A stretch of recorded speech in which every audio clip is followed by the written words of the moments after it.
Hey everyone, and welcome back to another presidential election prediction video. We are going to be basing this once again on polling, but this time polling inaccuracies because over the past two election cycles, polling has generally been pretty incorrect.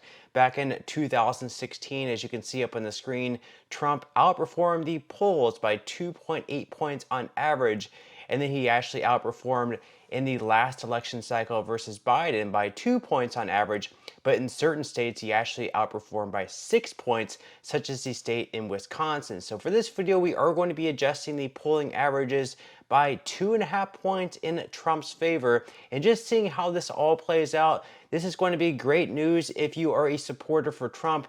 It's going to result in a pretty good-sized victory for Trump. So this video is basically going to be about how Trump can actually win this election in a landslide if polls once again are incorrect like they have been over the last two election cycles. But before we go ahead and dive into it, if you wouldn't mind giving this video a like, that just helps out with the good old YouTube algorithm, and also consider subscribing to this channel if you have not already. Okay, so diving right into it, first off, we are going to be starting out west per usual in California. Even if the polls swing a few points in Trump's favor, Kamala Harris is still going to win the state of California. Not much of a doubt about that. Then as far as Oregon goes, we do have that recent poll. Harris is leading by 5 points. If polls are off by 2.5 to 3 points, Trump will pull closer, but not enough to take the state of Oregon. So Kamala Harris is going to be taking Oregon. She's also going to be taking Washington as well. Okay, so we're going to now dive into our first battleground state, that is Nevada. On average, Trump is leading by 0.3 points. If he stretches that out an additional 2.5 points, he then wins Nevada fairly easily by 2.8 points. So Trump is going to be taking Nevada. Trump is also going to be taking fairly easily Idaho, Montana, Wyoming, and Utah. So we're going to be giving those four states also to Trump. Then as far as Arizona goes, this is yet another battleground state, and on average, Trump is already leading by 0.4 points.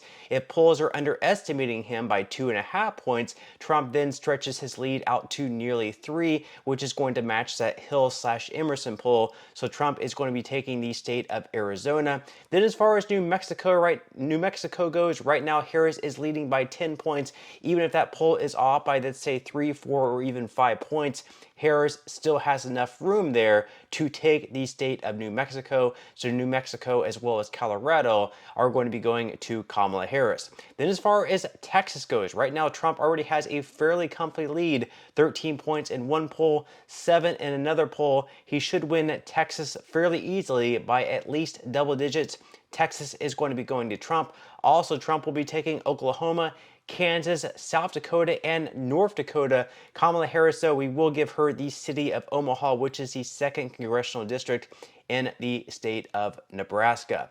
Then we'll have a few more states going to Trump without much of a doubt right now. So Iowa, Missouri, Arkansas, and Louisiana all are going to be going to Trump.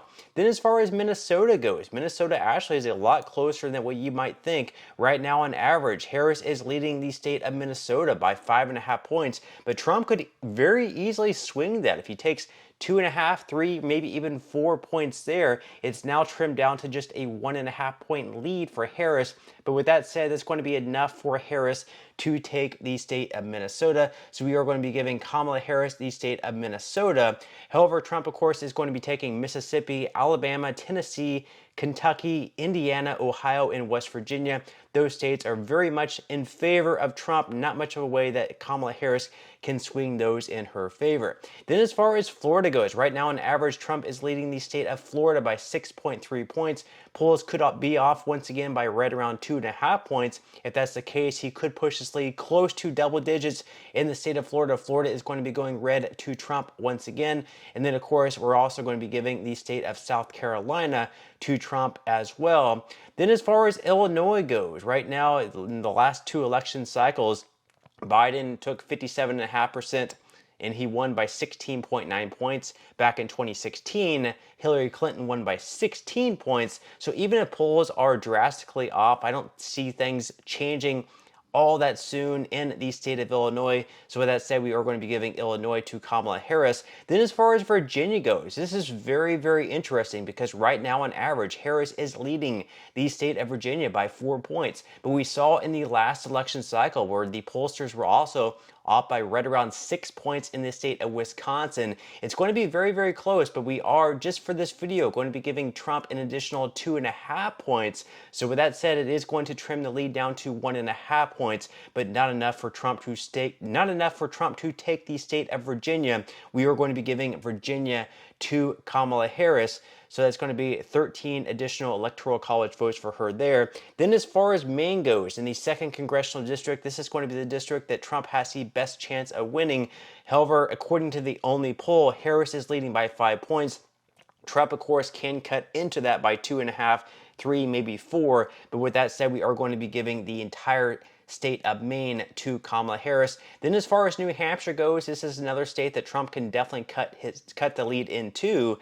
If it's like Wisconsin where he outperforms it by 6 points, you could actually win the state of New Hampshire. But again, for this video, we are only going to be giving him 2.5 additional points. That cuts the lead down in half, but not enough for Trump to take the state of New Hampshire. Kamala Harris is going to be taking New Hampshire. She's also going to be taking Vermont, and she's also going to be taking Massachusetts. Then as far as New York goes, Harris right now is leading the state of New York by 14. Trump could perhaps cut that down to maybe like 9 or 8, but of course not enough for Trump to win the state of New York as much as he would like to.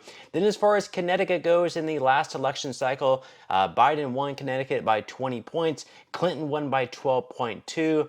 Trump could perhaps cut that down to maybe 10 or something like that, but obviously not enough to win the state of Connecticut. So we're going to be giving Harris the state of Connecticut. We're also going to be giving her New Jersey, Delaware, Maryland, and DC. Then as far as Georgia goes, this is another very crucial battleground state. We have just Georgia, North Carolina, Pennsylvania, Michigan, and Wisconsin left to cover. And as of right now, Trump is actually sitting pretty comfortably right now with 235 electoral college votes to Kamala Harris's 227. This is really what it's going to be coming down to: Georgia, North Carolina, Pennsylvania, Michigan, and Wisconsin.